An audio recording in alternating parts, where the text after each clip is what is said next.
اعوذ باللہ من الشیطان الرجیم بسم اللہ الرحمن الرحیم۔ اللہ تعالیٰ نے رب زدنی علما کی دعا سکھا کر اس طرف بھی توجہ دلائی ہے کہ ہر وقت علم حاصل کرنے کی سعی میں لگے رہنا چاہیے۔ مجلس انصار اللہ برطانیہ 9 اقساط پر مشتمل تعلیمی کوئز پیش کر رہی ہے۔ اس کوئز میں برطانیہ بھر سے منتخبہ 18 انصار شرکت کریں گے۔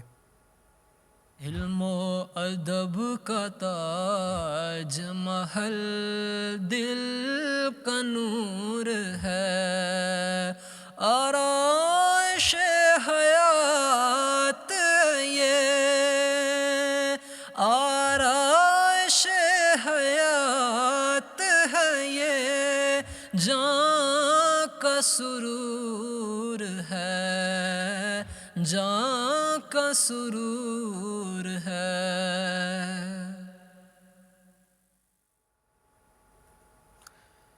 اس کوئز میں ابتدائی طور پر 6 راؤنڈ ہوں گے جس میں 18 انصار شرکت کریں گے، اور ان راؤنڈ سے 6 ٹاپ پوزیشن حاصل کرنے والے انصار سیمی فائنل میں کوالیفائی کریں گے اور وہاں سے 3 انصار فائنل کے لیے کوالیفائی کریں گے۔ ہر پروگرام میں 3 کنٹسٹنٹ شامل ہوں گے۔ اس مقابلے کا نصاب قرآن کریم کا پہلا پارہ ما ترجمہ، اس کے ساتھ ہی تفسیر صغیر اور ترجمۃ القرآن حضرت خلیفۃ المسیح رابع رحمہ اللہ کے تفسیری نوٹس بھی شامل ہیں۔ آقا و مولا حضرت محمد مصطفیٰ صلی اللہ علیہ وسلم کی سیرت و سہانے پر مشتمل کتاب دباجہ تفسیر القرآن، حضرت مسیح موعود علیہ السلام کی کتب رسالہ الوصیت، نیز گورنمنٹ انگریزی اور جہاد، اور اس کے علاوہ سیدنا و امامنا حضرت خلیفۃ المسیح الخامس ایدہ اللہ تعالیٰ بنصر عزیز کے خطبات جمعہ کے کلپس بھی نصاب کا حصہ ہیں۔ ہر پروگرام میں 3 راؤنڈز ہوں گے۔ کوئز کا آغاز کرتے ہیں اور آج کے اس تیسرے پروگرام کے اپنے کنٹسٹنٹس کا تعارف حاصل کرتے ہیں۔ میرا نام ڈاکٹر طارق انور باجوہ ہے۔ میرا تعلق مسجد فضل جماعت سے ہے اور میں اس وقت نیشنل سیکریٹری تحریک جدید کے طور پر خدمت سر انجام دے رہا ہوں۔ میرا نام عبدالودود خان ہے۔ میں اس وقت صدر جماعت نیوہم اور ناظم تبلیغ مجلس انصار اللہ اس ریجن کے طور پہ خدمت سر انجام دے رہا ہوں۔ میرا نام اقبال احمد محسن ہے اور میں ساؤتھ ریجن کی مجلس جو شرلی ہے اس کا زعیم ہوں۔ ناظرین کرام، السلام علیکم ورحمۃ اللہ وبرکاتہ۔ مجلس انصار اللہ برطانیہ کے زیر اہتمام منعقد ہونے والے اس تعلیمی کوئز کا آج یہ تیسرا پروگرام ہے۔ اس کے پہلے راؤنڈ کا آغاز کرتے ہیں۔ پہلا راؤنڈ ملٹیپل چوائس سوالات پر مشتمل ہوگا۔ ہر سوال کے ساتھ 4 آپشنز دی جائیں گی۔ جیسے ہی یہ سوال اور ان کے جوابات، ممکنہ جوابات سامعین اور ہمارے کنٹسٹنٹ کے سامنے آئیں گے اور میں ان کو پڑھ لوں گا تو اگلے 10 سیکنڈ کے اندر درست جواب کا انتخاب کرنا ہوگا۔ خاکسار جب کنٹسٹنٹ سے کہے گا تو وہ اپنے جوابات ہمارے سامنے پیش کریں گے۔ درست جواب کی صورت میں 2 نمبر حاصل ہوں گے، جبکہ غلط جواب پر کوئی نمبر نہیں ملے گا۔ مجھے امید ہے کہ آج کے اس پروگرام کے شاملین بھرپور اس پروگرام کی تیاری کر کے آئے ہوں گے، اور میں آپ کو یہ بھی بتاتا چلوں جس وقت یہ پروگرام آن ایئر بھی ہو رہا ہوگا، آپ کے دیکھنے والے، آپ کے گھر والے آپ کے لیے دعا گو ہوں گے، اور ابھی بھی ان کی دعائیں آپ کے سامنے شامل حال ہوں گی۔ اسکرین پر نگاہ رکھیں، پہلا سوال آپ کے سامنے آنے والا ہے۔ آپ نے جواب انتخاب کر کے اپنی سامنے لکھنا ہے۔ پہلا سوال، حضرت ابو بکر صدیق رضی اللہ عنہ کا کون سا غلام، کون سا ملازم 2 اونٹنیاں لے کر غار ثور لے جانے کے لیے لایا کرتا تھا؟ آپشن اے عامر بن فہرہ، آپشن بی بلال بن رباح، آپشن سی مرہ بن ابو عثمان، اور آپشن ڈی سلیمان بن بلال۔ آپ کا وقت ابھی تقریباً 10 سیکنڈ کا ہے۔ جب میں آپ کو کہوں گا تو پھر آپ نے اپنا جواب دکھانا ہے۔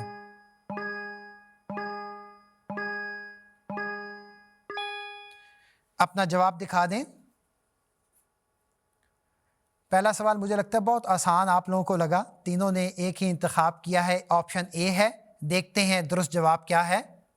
آپ کا جواب درست ہے، آپشن اے عامر بن فہیرہ درست جواب ہے اس سوال کے جواب میں۔ دوسرا سوال پہلے راؤنڈ کا، حرمت شراب کا حکم کب آیا؟ آپشن اے 2 ہجری میں، آپشن بی 3 ہجری میں، آپشن سی 4 ہجری میں، یا آپشن ڈی 5 ہجری میں۔ اپنا جواب منتخب کر لیں، لکھ لیں، خاکسار جب آپ کو کہے گا تو ہمیں دکھائیے گا۔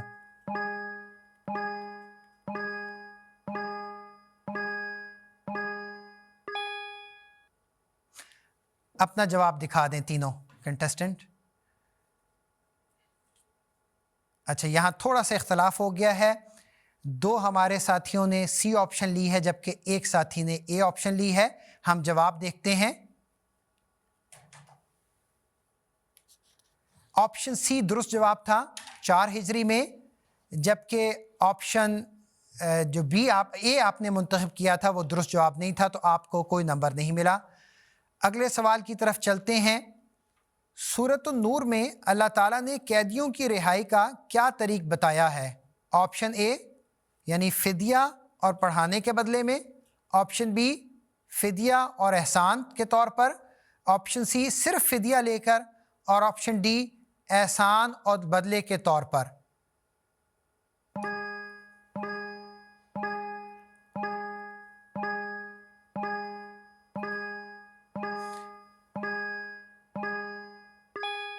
آپ نے کیا انتخاب کیا ہے ہمیں دکھا دیں۔ آپ تینوں نے آپشن بی کا انتخاب کیا ہے، دیکھتے ہیں درست جواب کیا ہے۔ آپ تینوں کا جواب درست ہے، آپشن بی سورہ نور میں اللہ تعالیٰ نے قیدیوں کی رہائی کا کیا طریق بیان کیا ہے، وہ فدیہ اور احسان کے طور پر رہائی کا ذکر کیا ہے سورہ نور میں۔ اگلا سوال اس وقت آپ کے سامنے آنے لگا ہے۔ فاتح مصر کون تھے؟ مصر کے فاتح کون تھے؟ آپشن اے حضرت عمرو بن العاص، آپشن بی حضرت خالد بن ولید، آپشن سی حضرت سعد بن ابی وقاص، اور آپشن ڈی حضرت عمر فاروق رضی اللہ عنہم۔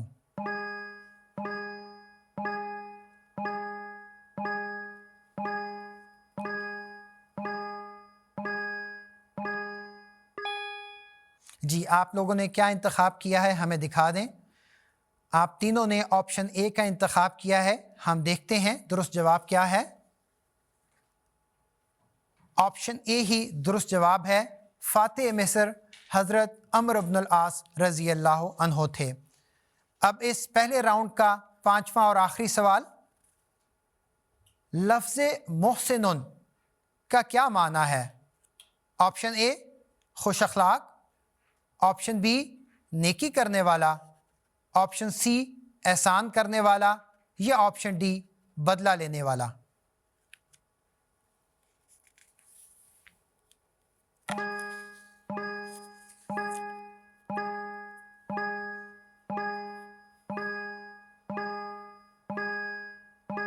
آپ اپنا جواب ہمیں دکھا دیں۔ ہمارے 2 کنٹسٹنٹ نے آپشن بی سلیکٹ کی ہے جبکہ ایک کنٹسٹنٹ نے آپشن سی سلیکٹ کی ہے۔ ہم اس کا جواب دیکھتے ہیں، اور آپشن بی ہی اس کا درست جواب تھا، یعنی نیکی کرنے والا۔ اس طرح یہ پہلا راؤنڈ ہمارا اپنے اختتام کو پہنچ گیا ہے۔ ذرا ڈیفرنٹ قسم کا راؤنڈ تھا، لیکن گھبرانے کی ضرورت نہیں ہے، ابھی کافی مقابلہ ہونا ہے، اور دوسرے راؤنڈ میں آپ لوگوں سے انفرادی طور پر ہم نے سوال پوچھنا ہے۔ ابھی ہم دیکھتے ہیں کہ پہلے راؤنڈ میں ہمارے سکور بورڈ کی کیا صورتحال ہے۔ تو پہلے راؤنڈ کے اختتام پر ہمارا سکور بورڈ کچھ یوں ہے۔ پہلے راؤنڈ کے اختتام پر اقبال احمد محسن صاحب نے 6 نمبر حاصل کیے ہیں، جبکہ عبد الودود خان صاحب اور ڈاکٹر طارق انور باجوہ صاحب نے 10 نمبر حاصل کیے ہیں۔ اب ہم دوسرے راؤنڈ کی طرف چلتے ہیں، اور دوسرے راؤنڈ کا آغاز کرنے سے پہلے میں آپ کو یہ بتاتا چلوں کہ دوسرے راؤنڈ میں ایسے سوالات پوچھے جائیں گے جن کے جوابات قدر تفصیلی ہوں گے۔ درست جواب کی صورت میں 5 نمبر حاصل ہوں گے، جبکہ جزوی غلطی کی صورت میں خاکسار کو یہ اختیار حاصل ہوگا کہ 4، 3، 2 یا 1 نمبر دے، یا غلط جواب کی صورت میں کوئی نمبر نہیں ملے گا۔ اس راؤنڈ میں ہر ناصر سے ہر حصہ لینے والے سے 3 سوالات پوچھے جائیں گے۔ تو سب سے پہلے ہم اقبال احمد محسن صاحب سے سوالات کا آغاز کرتے ہیں۔ اقبال صاحب، میں سب سے پہلے سوال پوچھنے سے پہلے آپ سے پوچھنا چاہوں گا، جس طرح کہ آپ نے ذکر کیا کہ آپ ماشاءاللہ سے اپنی مجلس کے زعیم بھی ہیں، آپ نے اس مقابلے کی تیاری کس طرح کی؟ یعنی کتب کا مطالعہ کیا یا اور کیا کیا آپ نے طریقے اختیار کیے؟ کتب کا ہی مطالعہ کیا، پھر ان کو نوٹس بنائے، پھر ان کو پھر پڑھتے رہے، یاد کرتے رہے۔ ٹھیک، بہت اچھے۔ اقبال صاحب، دوسرے راؤنڈ کا آغاز کرتے ہیں۔ سوال اسکرین پر آپ کے سامنے آئے گا، اسکرین پر نگاہ رکھیں۔ تجری من تحتها الانہار کے کیا معنی حضرت مصلح موعود رضی اللہ عنہ نے تفسیر صغیر میں بیان فرمائے ہیں؟ اس کا جو لفظی ترجمہ ہے وہ تو یہی ہے نا کہ اس کے نیچے نہریں بہتی ہیں، نہری بہتی ہوں گی۔ تو دوسرا اس کا مطلب یہی ہے کہ وہ اس میں ہر طرح کی سہولتیں، ہر طرح کی چیزیں، سہولتیں، آرام وغیرہ جو کچھ بھی ہے جنت میں وہ لیکن خاص طور یہ جو سوال ہے خاص طور پہ اسی لفظ تجری من تحتها الانہاروں میں جو تفسیر صغیر میں حضرت مصلح موعود رضی اللہ عنہ نے ایک وضاحت فرمائی ہے اس سے متعلق ہے۔ آپ اس کا درست جواب نہیں دے سکے۔ حضور نے یہ تحریر فرمایا ہے تجری من تحتها الانہار سے مراد یہ ہے کہ وہ نہریں ان باغوں سے تعلق رکھتی ہیں، اور یہ ظاہر ہے کہ جس شخص کا باغ ہوگا اس میں بہنے والی نہر بھی اس کی ملکیت ہوگی۔ پس تجری من تحتها الانہاروں کے الفاظ رکھ کر یہ بتانا مقصود ہے کہ جنت میں بہنے والی نہریں مومنوں کی ملکیت ہوں گی۔ آپ کو اس سوال کا کوئی نمبر نہیں ملے گا۔ دوسرا سوال اس دوسرے راؤنڈ کا آپ سے اقبال محسن صاحب، حضرت مسیح موعود علیہ الصلوۃ والسلام نے بہشتی مقبرہ میں داخل ہونے کے لیے تیسری شرط کیا تحریر فرمائی؟ یہ کہ وہ وصیت کرنے والا پرہیزگار ہو، نیک ہو، احکام شریعہ پر عمل کرنے والا ہو۔ آپ کا جواب درست ہے۔ میں برکت کے لیے وہ تحریر بھی پڑھ دیتا ہوں۔ تیسری شرط یہ ہے کہ اس قبرستان میں دفن ہونے والا متقی ہو اور محرمات سے پرہیز کرتا اور کوئی شرک اور بدعت کا کام نہ کرتا ہو، سچا اور صاف مسلمان ہو۔ 2 سوال ہو گئے آپ سے، تیسرے سوال کی طرف چلتے ہیں۔ آپ سے اس دوسرے راؤنڈ کا تیسرا سوال یہ ہے فَاذْهَبْ أَنْتَ وَرَبُّكَ فَقَاتِلَا إِنَّا هَاهُنَا قَاعِدُونَ، اس قرآنی آیت سے آپ کو کون سا واقعہ یاد آتا ہے؟ یہ خاص طور پہ سوال آپ سے دباچہ تفسیر القرآن سے لیا گیا ہے۔ سوال آپ کو سامنے اسکرین پر نظر آ رہا ہے۔ آپ اس سوال کا جواب نہیں دے سکے۔ یہ آیت جنگ بدر کے واقعے کی یاد دلاتی ہے، جب ایک موقع پر حضرت صلی اللہ علیہ وسلم نے صحابہ سے مشورہ کیا، تو اس وقت جب بار بار آپ مشورہ کر رہے تھے تو صحابہ نے کہا شاید آپ صلی اللہ علیہ وسلم کی مراد یہ کہ مدینہ کے صحابہ اس کے بارے میں جواب دیں، تو پھر مدینہ کے صحابہ نے اس آیت کا ذکر کرتے ہوئے کہا کہ ہم موسیٰ کے حواریوں کی طرح آپ کو چھوڑ کے جانے والے نہیں ہوں گے، بلکہ آپ کے دائیں بھی لڑیں گے اور بائیں بھی لڑیں گے۔ آپ کا جواب درست نہیں ہے۔ آپ کے تینوں سوال پہلے راؤنڈ کے ہو گئے ہیں۔ اب ہم اپنے دوسرے کنٹیسٹنٹ کی طرف چلتے ہیں۔ آپ سے دوسرے راؤنڈ کا عبدالودود خان صاحب پہلا سوال، سورہ بقرہ کی آیت نمبر 36 میں الشجرہ سے کیا مراد ہے، اور اس بارے میں حضرت خلیفۃ المسیح الرابع نے کیا وضاحت بیان فرمائی ہے؟ شجرہ کا لفظی معنی تو درخت ہے، جو اس کی تفسیر ہے جو وہ یہ بنتی ہے کہ ایک ایسا سلسلہ، ایک ایسا نظام جو بڑھتا ہے اور پھل پھولتا ہے اور خدا کی مرضی کے مطابق ہوتا ہے۔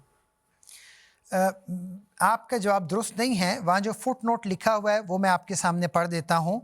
یہاں شجرہ سے مراد احکام شریعت ہیں جو مناہی سے تعلق رکھتے ہیں۔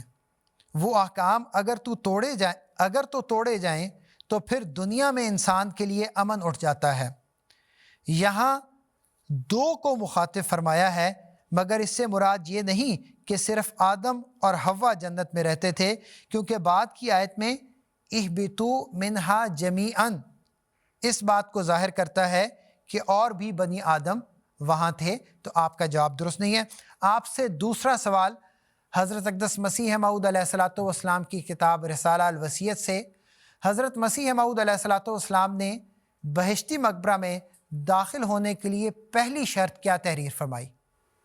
کہ ہر جو بندہ اس میں شامل ہوگا وہ اپنی جائیداد کا 10واں حصہ وصیت کرے گا کہ وہ اشاعت اسلام اور تبلیغ اسلام کے لیے استعمال ہوگی۔ میں دوبارہ دہرا دیتا ہوں، پہلی شرط بتانا ہے۔ پہلی شرط یہ تھی کہ اپنی جائیداد کا 10واں حصہ، یہ آپ کا فائنل آنسر ہے؟ پہلی شرط کی بات کر رہے ہیں؟ جی میں پہلی شرط کی بات کر رہا ہوں۔ نہیں، ابھی نہیں ذہن میں آ رہی۔ آپ جواب نہیں دے سکے۔ جو پہلی شرط ہے اس میں حضرت مسیح موعود علیہ الصلوۃ والسلام نے اس زمین کا ذکر فرمایا ہے جو قبرستان کی زمین ہے اور اس کو خیال رکھنے کا ذکر فرمایا۔ اس ضمن میں آپ فرماتے ہیں پہلی شرط یہ ہے کہ ہر ایک شخص جو اس قبرستان میں مدفون ہونا چاہتا ہے وہ اپنی حیثیت کے لحاظ سے ان مصارف کے لیے چندہ داخل کرے، اور یہ چندہ محض انہی لوگوں سے طلب کیا گیا ہے نہ دوسروں سے۔ تو یہ وہ ابتدائی مصارف کا حسب منشا چندہ دینا ہے جس کا یہاں ذکر ہے۔ آپ سے دوسرے راؤنڈ کا آپ کے 3 سوالات میں سے تیسرا اور آخری سوال اب میں آپ کے سامنے کرنے لگا ہوں۔ حضرت ابو ہریرہ رضی اللہ عنہ کی روایت ہے کہ ایک دفعہ وہ کئی دن فاقہ سے تھے۔ یہ ایک طویل واقعہ ہے، میں چاہتا ہوں آپ یہ واقعہ ہمارے ناظرین کو بتائیں۔ جی ہاں، ایک دفعہ انہیں بھوک لگی تھی اور وہ کھڑے تھے اور پہلے حضرت ابو بکر آئے، ان سے اس آیت کی تفسیر پوچھی جس میں غریبوں، یتیموں اور مسکینوں کو کھانا کھلانے کا حکم ہے۔ تو حضرت ابو بکر رضی اللہ تعالیٰ عنہ نے اس آیت کا جو مطلب ہے، جو تفسیر ہے، وہ بتا دی اور چلے گئے۔ اس کے بعد حضرت عمر تشریف لائے، ان سے بھی وہی سوال کیا، انہوں نے بھی اسی طرح ترجمہ بتایا یا تشریح بتائی اور تشریف لے گئے۔ تو لیکن حضرت ابو ہریرہ اپنے دل میں سوچ رہے تھے کہ یہ کیا سمجھتے ہیں کہ مجھے عربی نہیں آتی یا مجھے قرآن کا علم نہیں ہے۔ تو لیکن اسی دوران ان کے پیچھے سے آواز آئی کہ رسول پاک صلی اللہ علیہ وسلم نے فرمایا کہ ابو ہریرہ آپ کو بھوک لگی ہے، تو گھر میں تو میرے بھی کچھ نہیں ہے، لیکن کسی نے دودھ کا پیالہ بھیجا ہے، تو آپ اس طرح کرو، جاؤ ادھر اصحاب الصفہ کو بلا لاؤ۔ وہ حضرت ابو ہریرہ بیان فرماتے ہیں کہ جب میں جا رہا تھا تو میں سوچ رہا تھا کہ مجھے تو بہت زیادہ بھوک لگی ہے اور اب پتہ نہیں کتنے لوگ وہاں پہ ہوں گے، مجھے کچھ بچے گا کہ نہیں۔ تو وہاں پہ جب تشریف لے گئے تو وہاں پہ 6 یا 7 لوگ تھے، تو ان کو جب بلا کے لائے تو رسول پاک صلی اللہ علیہ وسلم نے سب سے پہلے جو وہ پیالہ ہے جو ان لوگوں میں سے آخری بندہ تھا اس کو دیا۔ تو حضرت ابو ہریرہ بیان فرماتے ہیں کہ میرے دل میں پھر خیال آیا کہ میرے تک پہنچتے ہوئے تو کچھ بچے گا نہیں۔ اسی طرح چلتا چلتا رسول پاک صلی اللہ علیہ وسلم ہر بندے کو بار بار کہتے کہ اور پیو اور پیو، اور سب نے سیر ہو کے پیا، اور آخر پہ جب حضرت ابو ہریرہ کی باری آئی تو رسول پاک صلی اللہ علیہ وسلم نے فرمایا کہ ابو ہریرہ پیو۔ تو کہتے ہیں، وہ فرماتے ہیں کہ میں نے پیا، اور رسول پاک صلی اللہ علیہ وسلم نے مجھے بھی کہا کہ اور پیو اور پیو، میں نے بھی خوب سیر ہو کے پیا، اور پھر جو بچ گیا وہ رسول پاک صلی اللہ علیہ وسلم نے خود نوش فرمایا۔ آپ کا جواب بالکل درست ہے۔ یہ وہ ایک محبت کا اور ایک حضرت صلی اللہ علیہ وسلم کے معجزے کا واقعہ ہے جو دیباچہ تفسیر القرآن میں سیرت نبی صلی اللہ علیہ وسلم کے حوالے سے لکھا ہوا ہے۔ آپ سے 3 سوالات ہو گئے ہیں۔ ٹھیک ہے عبدالودود خان صاحب، اب ہم اپنے آج کے اس پروگرام کے تیسرے کنٹیسٹنٹ ڈاکٹر طارق انور باجوہ صاحب کی طرف چلتے ہیں۔ ڈاکٹر صاحب، آپ سے پہلا سوال، سورہ بقرہ کی آیت نمبر 74 کے بارے میں بعض مفسرین نے کیا بالکل غلط معنی مستنبط کیے ہیں، اور اس بارے میں حضرت خلیفۃ المسیح الرابع نے کیا وضاحت بیان فرمائی ہے؟ آیت 74 اصل میں جو اس کا فٹ نوٹ لکھا ہوا ہے جی، وہ اسی طرح لکھا ہوا ہے۔ اگر وہ آیت مجھے بتا دیں تو پھر میں بتا سکتا ہوں، کیونکہ مجھے نمبر یاد نہیں ہے آیت کا۔ آپ کو فٹ نوٹ یاد ہے کہ جہاں ایک قربانی کے حوالے سے غلط استنباط کیا گیا ہے، گائے کی قربانی کے حوالے سے، یا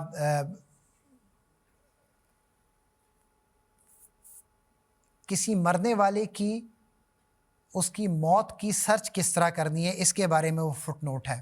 اس بارے میں مفسرین نے غلط استنباط کیا ہے؟ اس کی موت کے بارے میں کیا کرنا ہے؟ سوری، کس طرح آپ نے سرچ کرنا ہے کہ اگر کوئی انسان اچھا مجھے یاد آ گیا، میں بتا دیتا ہوں. اس میں یہ ہے کہ اس میں مثال دی گئی ہے کہ اس کی مثال اس کے ساتھ مطابقت یا مستنبت کر کے دیکھو.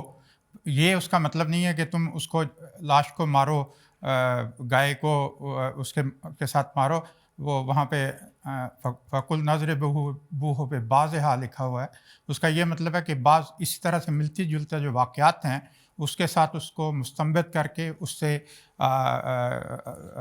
سے تعلق جوڑ کے پھر اس کو سمجھو اس واقعے کو اور اس کا نکالو کہ کیا واقعہ ہوا ہے، بجائے اس کے کہ لاش کو مارنے سے مراد نہیں ہے گائے سے. ڈاکٹر صاحب کیونکہ اس سوال کے جواب کے 5 نمبر ہیں، میں 5 کے 5 تو آپ کو نہیں دوں گا، لیکن میں اس کا جو فٹ نوٹ ہے وہ پڑھنے کے بعد میں آپ کو بتاتا ہوں کہ 5 میں سے آپ کو کتنے نمبر میں دوں گا. اس آیت سے بھی بعض مفسرین نے بالکل غلط معنی مستنبت کیے ہیں. یعنی اگر کوئی شخص مارا گیا ہو تو اس ذبح شدہ گائے کے گوشت کے ٹکڑوں کو اس مقتول کے جسم پہ مارو، اس طرح پتہ چل جائے گا کہ قاتل کون ہے. اور یہاں تفسیر فتح البیان کا حوالہ بھی دیا گیا ہے. حالانکہ یہاں بڑی وضاحت سے قرآن کریم فرماتا ہے کہ جو قتل ہوا ہے اس کے حالات پر غور کر کے اس جیسے حالات کا جائزہ لو کہ یہ بات کس سے رونما ہو سکتی ہے، کیونکہ قاتل کا طریقہ قتل عموماً ایک ہی رہتا ہے اور آج کل کی جاسوسی دنیا میں بھی اس پر بہت انحصار ہے. تو میں آپ کو 3 نمبر دوں گا اس جواب کے. آپ سے اس راؤنڈ کا دوسرا سوال، حضرت اقدس مسیح موعود علیہ الصلوۃ والسلام نے بہشتی مقبرہ میں داخل ہونے کے لیے دوسری شرط کیا تحریر فرمائی؟ جی، دوسری شرط یہی ہے کہ ترکے کا 1/10 حصہ وہ وصیت کر کے جائے گا کہ وہ جماعت کے کو وہ دیا جائے گا، جماعت کے قبضے میں دیا جائے گا. اس کی وہ وصیت کرے گا، جو بھی مرنے کے بعد اس کا ترکہ ہوگا اس کا 1/10. کبھی کبھی یہ ہوتا ہے کہ ہمارے جو پہلے والے کنٹسٹنٹ ہوتے ہیں وہ ایک غلطی کر کے اگلے کنٹسٹنٹ کے لیے آسانی پیدا کر دیتے ہیں. تو آپ نے بالکل درست جواب دیا ہے کہ دوسری شرط یہ ہے کہ تمام جماعت میں سے اس قبرستان میں وہی مدفون ہوگا جو یہ وصیت کرے جو اس کی موت کے بعد 10واں حصہ اس کے تمام ترکہ کا حسب ہدایت اس سلسلہ کے اشاعت اسلام اور تبلیغ احکام قرآن میں خرچ ہوگا. آپ کا جواب درست ہے.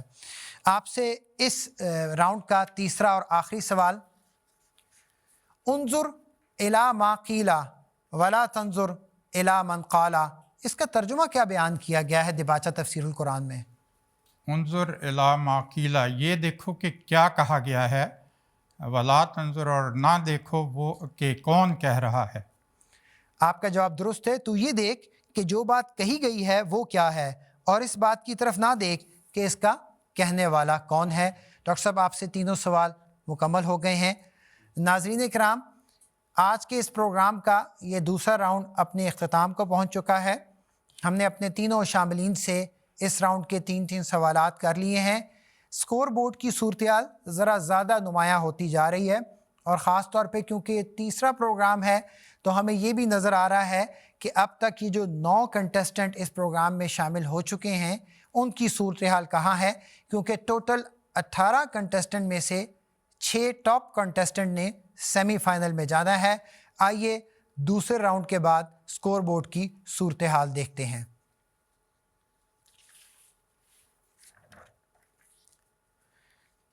دوسرے راؤنڈ کو اختتام پر اقبال احمد محسن صاحب 11 نمبر حاصل کر سکے ہیں، عبد الودود خان صاحب 15 نمبر حاصل کر سکے ہیں، جبکہ ڈاکٹر طارق انور باجوہ صاحب 23 نمبر حاصل کر سکے ہیں. ناظرین کرام، اب ہم اپنے تیسرے راؤنڈ کی طرف چلتے ہیں. راؤنڈ نمبر 3 ویڈیو اور بزر راؤنڈ ہے. اس میں سیدنا و امامنا حضرت خلیفۃ المسیح الخامس ایدہ اللہ تعالیٰ بن عزیز کے خطبہ جمعہ کا ایک کلپ سنایا اور دکھایا جائے گا، جس میں سے 5 سوالات پوچھے جائیں گے. جب سوال پوچھا جائے گا، جو ہمارا بھائی پہلے بزر دبائے گا اس سے جواب لیا جائے گا. درست جواب دینے کی صورت میں 2 نمبر ملیں گے، لیکن اگر وہ جواب نہ دے سکے یا غلط جواب دیا تو ان کے 2 نمبر منہا یعنی مائنس کر لیے جائیں گے. آئیے سیدنا و امامنا حضرت خلیفۃ المسیح الخامس ایدہ اللہ تعالیٰ بنصر عزیز کے خطبہ جمعہ کا ایک کلپ دیکھتے اور سنتے ہیں۔ حضرت مسلم موعود نے ایک جگہ فرمایا کہ رسول اللہ صلی اللہ علیہ وسلم نے قرآن پڑھانے والے استادوں کی ایک جماعت مقرر فرمائی تھی جو سارا قرآن رسول اللہ صلی اللہ علیہ وسلم سے حفظ کر کے آگے لوگوں تک کو پڑھاتے تھے۔ یہ 4 چوٹی کے استاد تھے جن کا کام یہ تھا کہ رسول اللہ صلی اللہ علیہ وسلم سے قرآن شریف پڑھیں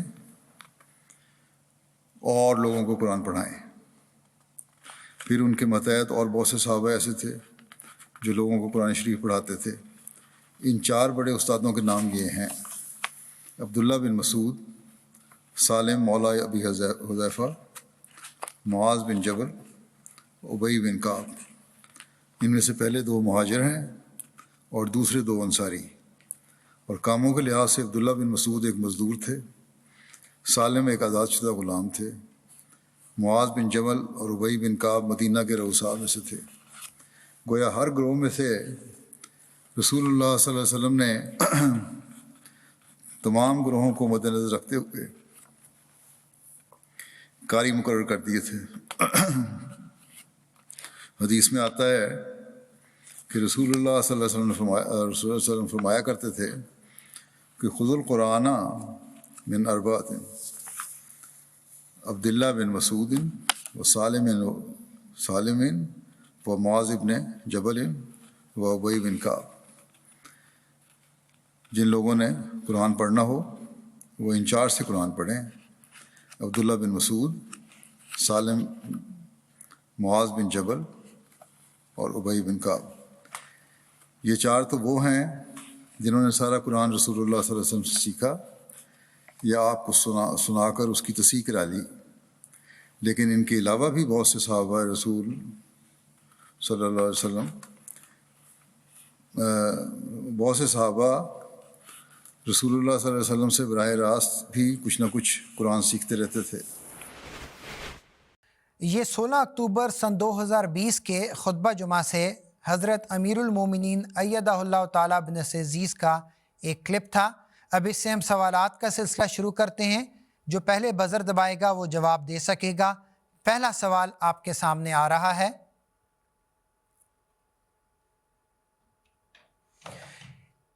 جو کلپ میں ذکر ہوا ہے، ودود خان صاحب نے پہلے ہی بزر دبا دی ہے، ٹھیک ہے۔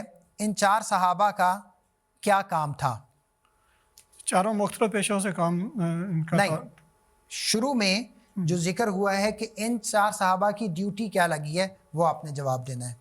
ان کے پیشے ابھی نہیں پوچھے گئے آپ سے۔ یہ 4 وہ صحابہ تھے جنہوں نے رسول پاک صلی اللہ علیہ وسلم سے قرآن پاک سیکھا اور ان کی ڈیوٹی تھی کہ دوسروں کو سکھائیں۔ یہ 4 چوٹی کے استاد تھے جن کا کام یہ تھا کہ رسول کریم صلی اللہ علیہ وسلم سے قرآن پڑھیں اور لوگوں کو قرآن پڑھائیں۔ آپ کا جواب درست ہے۔ دوسرا سوال، پہلے 2 کون ہیں اور دوسرے 2 کون ہیں؟ جی ڈاکٹر طارق انور باجوہ صاحب۔ جی پہلے جو 2 ہیں عبداللہ بن مسعود۔ نہیں، یہاں پوچھا جا رہا ہے، ایک خاص ذکر آیا تھا کہ پہلے 2 کا تعلق اس گروہ سے ہے، دوسرے 2 کا تعلق اس گروہ سے۔ میں ان کے نام نہیں پوچھ رہا ابھی۔ اچھا ایک جو ابھی ان کے پروفیشن کا بھی ذکر نہیں آ رہا۔ کون سے کیا کلپ میں ذکر آیا تھا کہ پہلے 2 جو ہیں وہ اس گروہ سے تعلق رکھتے ہیں اور دوسرے 2 جو ہیں وہ اس گروہ سے تعلق رکھتے ہیں۔ میں نے ذرا سا بھی آپ کو کلو دے دیا۔ انصار اور مہاجرین۔ تو پہلے 2 کون سے ہیں اور دوسرے 2 کون سے ہیں؟ پہلے 2 انصار ہیں، دوسرے 2 مہاجرین۔ آپ کا جواب درست نہیں ہے۔ پہلے 2 مہاجر اور دوسرے 2 انصار۔ تیسرا سوال، کاموں کے لحاظ سے مزدور کون تھے؟ جی ڈاکٹر طارق انور باجوہ صاحب۔ جی مزدور ایک تو سالم بن، پورا مجھے نام نہیں یاد رہا۔ آپ کا جواب درست نہیں ہے۔ حضرت عبداللہ بن مسعود رضی اللہ عنہ مزدور تھے پیشے کے اعتبار سے۔ اگلا سوال، ان میں سے آزاد شدہ غلام کون تھے؟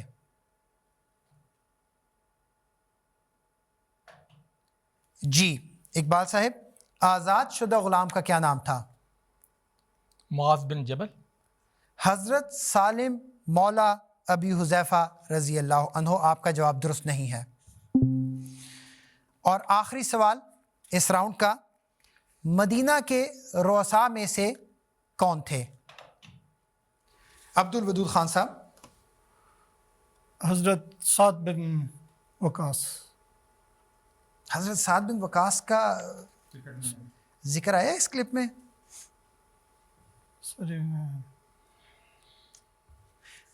انٹرسٹنگ صورتحال ہے، یہی ہم ناظرین کو بھی دکھانا چاہ رہے ہیں کہ صرف بزر نہیں دبانا بلکہ سوچ کے جواب دینا ہے۔ آپ فائنل آنسر دے دیں تاکہ پھر میں ڈیسائیڈ کروں کہ آپ کو نمبر ملنے کہ نہیں۔ حضرت کعب۔ حضرت معاذ بن جبل اور حضرت ابی بن کعب رضی اللہ عنہما جو تھے وہ مدینہ کے رؤساء میں سے تھے۔ آپ کو ایک نمبر میں دے دیتا ہوں، آپ نے ایک نام بتا دیا ہے، اور جو آپ نے جن لوگوں نے غلط جواب دیا ان کے 2 نمبر مائنس ہو گئے ہیں۔ ناظرین کرام، یہ دلچسپ راؤنڈ اپنے اختتام کو پہنچا ہے۔ بزر راؤنڈ تھا، ویڈیو راؤنڈ تھا، اور ہمارے یہ ناصر بھائی انہوں نے بڑی کوشش کر کے اس ویڈیو کو سنا اور اپنی ہمت کے تحت جواب دینے کی کوشش کی۔ اللہ تعالیٰ ان کو جزا دے۔ آج کے اس پروگرام کے سوالات کا اختتام ہو چکا ہے۔ ابھی ہم کچھ ہی دیر میں اسکور بورڈ کی طرف چلیں گے، لیکن میں آپ کو بتاتا چلوں کہ یہ تیسرا پروگرام ہے اور ابھی 3 اور کوالیفائنگ راؤنڈ ہونے ہیں، اور ان تمام راؤنڈز کی جو ٹاپ سکورر ہوں گے وہ انشاءاللہ سیمی فائنل کے لیے کوالیفائی کریں گے۔ آئیے آج کے پروگرام کا فائنل سکور دیکھتے ہیں۔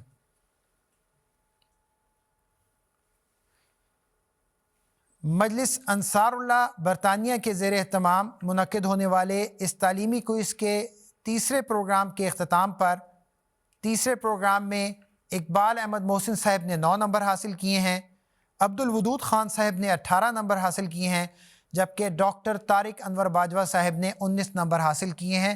بارک اللہ لکم۔ ناظرین کرام، ہمارا یہ تیسرا کوئز کا مقابلہ جو کوالیفائنگ راؤنڈ ہے وہ اپنے اختتام کو پہنچ رہا ہے۔ اسکور بورڈ کی صورتحال بہت دلچسپ ہوتے جا رہی ہے، آپ اسے دیکھ سکتے ہیں۔ ابھی تک 9 انصار بھائیوں نے اس کوئز میں حصہ لے لیا ہے۔ جیسا کہ میں نے شروع میں عرض کیا تھا کہ جو ٹاپ 6 انصار بھائی ہوں گے وہی سیمی فائنل میں جا سکیں گے۔ آہستہ آہستہ اسکور بورڈ کی صورتحال ہمارے سامنے آتی جا رہی ہے۔ آپ اسکور بورڈ دیکھیں، کسی کو آپ جانتے ہیں، کوئی آپ کا جاننے والا ہے، اس کے لیے دعا کریں، اور جن لوگوں نے ابھی حصہ لینا ہے وہ بھی اپنے لیے دعا کریں کہ وہ ان سے بہتر پرفارم کر سکیں۔ اگلے پروگرام تک کے لیے اجازت دیجیے۔ السلام علیکم ورحمۃ اللہ وبرکاتہ۔ علم و ادب کا تاج محل دل کا نور ہے، آرائش حیات یہ، آرائش حیات ہے یہ، جاں کا سرور ہے، جاں کا سرور ہے۔